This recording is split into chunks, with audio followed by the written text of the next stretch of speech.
Hey guys, welcome back to my channel Paro's blog diaries. কেমন আছো তোমরা সবাই?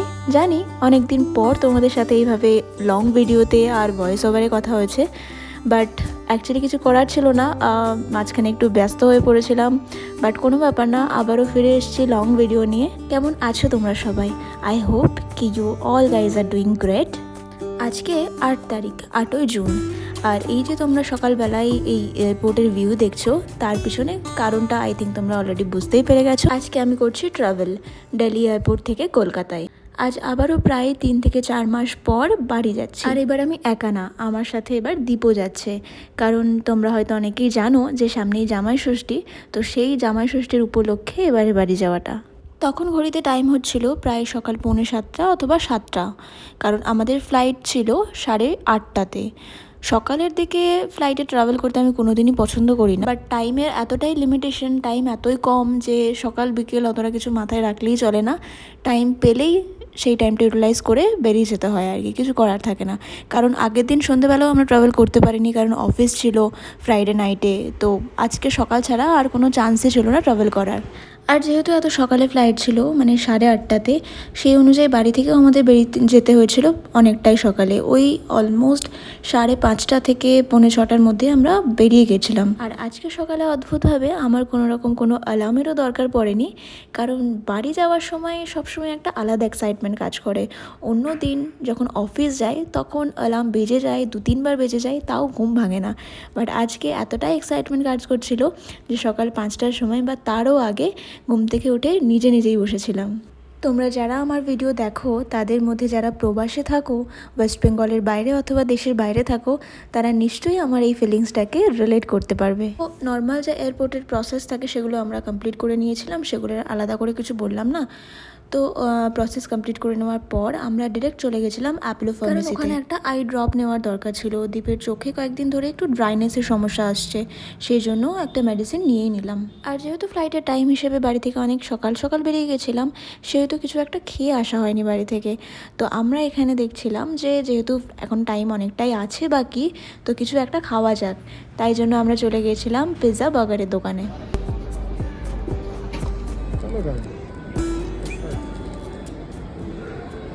প্রথমে কেমন যেন মনে হচ্ছিলো যে সকাল 7টার সাথে সাথে পিৎজা কে খায়, বাট কিছু করারও নেই, ওখানে তো এই ধরনেরই খাবার পাওয়া যাবে। আর সত্যি কথা বলতে না, এরপরে আসার পর মনেই হয় না যে সকাল নাকি বিকেল নাকি রাত, সব সময় যেন কেমন মনে হয় যে ওখানে লোকজন ভর্তি আর একই রকম। তো অত সকালবেলা সেটা ফিলিংসই হচ্ছিল না।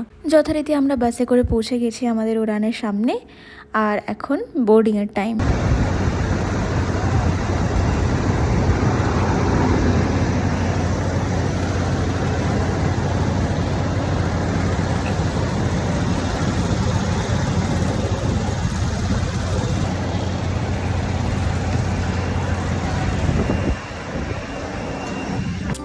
এই হচ্ছে সেই ফ্লাইট যেটা করে আমরা উড়ে যাব দিল্লি থেকে কলকাতার উদ্দেশ্যে, ইন্ডিগো।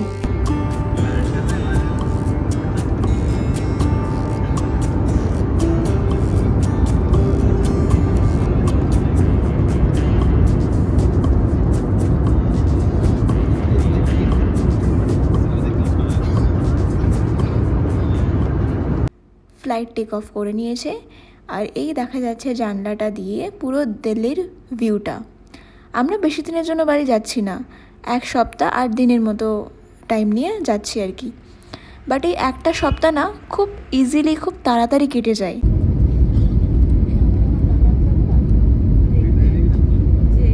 ফ্লাইটের ভেতরে 2 ঘন্টাটা মোটামুটি ঘুমিয়েই কাটিয়ে দিয়েছি, কারণ যেহেতু সকালের ফ্লাইট আর অনেক সকালে উঠেও ছিলাম ঘুম থেকে, তো ঘুমেই মোটামুটি 1.5 ঘন্টা তো কেটেই গেছে। লাস্টের আধ ঘন্টা একটু জেগেছিলাম। আর দেখো আমরা চলে এসেছি, ল্যান্ডিংও হয়ে গেছে, আর আমরা ব্যাগও কালেক্ট করে নিয়েছি। এই হচ্ছে আমার প্রাণের শহর কলকাতা। হ্যাঁ, এইখানে বিকেলে আসলে কত ভালো লাগতো। হিন্দুস্তান সুইট, এইখানে আসল মিষ্টির দোকান। গাঙ্গুরাম গাঙ্গুরাম গাঙ্গুরাম মানে বাহ, মিষ্টির শপিং। ওরে, নিউ টাউনের মতো জায়গায় এত সুন্দর যে একটা মিষ্টির শপিং মল আছে, সেটাই প্রথমবারের জন্য এক্সপ্লোর করলাম। আরে ইন্টেরিয়রটা কি সুন্দর আসছে। এত সুন্দর একটা মিষ্টির জায়গা দেখে আমরা লোভ সামলাতে না পেরে বেশ কিছু মিষ্টি শপিং করলাম, আর তার সাথে ওখানে দাঁড়িয়েও অনেক কয়েকটা মিষ্টির টেস্ট করলাম। ব্যাস তারপরে আমরা কলকাতার গরমে বয়েল হতে হতে বাড়ি চলে এলাম। এরপরে আরও অনেক ইন্টারেস্টিং ব্লগ আসতে চলেছে, জামাই ষষ্ঠীর ব্লগ আসতে চলেছে। সো তোমরা আমার চ্যানেলটা এখনও যারা সাবস্ক্রাইব করোনি, শুধুমাত্র ভিউ করো, তারা please do subscribe to my channel আর সাপোর্ট করো এভাবেই। Bye by.